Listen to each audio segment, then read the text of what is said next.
Hey guys, and on today's item shop update, we got a few new skins right here. Plus, we do have Yellow Jacket still here, available for you guys to pick it up right now. So to get things started, let's start off with this skin right here, which is pretty neat. And of course, to go along with it, we do have this harvesting tool, which I do kind of like this end of it, which almost looks like lightning or some type of electricity going through it.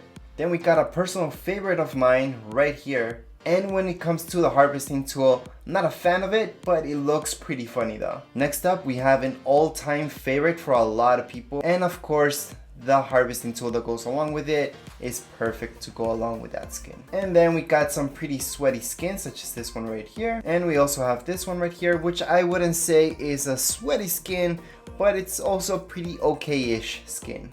We also have this harvesting tool available right now, which is okay. And of course, let's not miss out on our emotes, which includes this one right here, plus this one, which is kinda neat. Let's not forget our special offers that are still available right now, which does include this skin right here. Plus, this one's still available with the pickaxe that we've seen from before. Anyways, that would be it for this item shop update. If you guys have any questions, comments, you guys can write down here in the comments area. And don't forget to check out the giveaway video that was just up yesterday.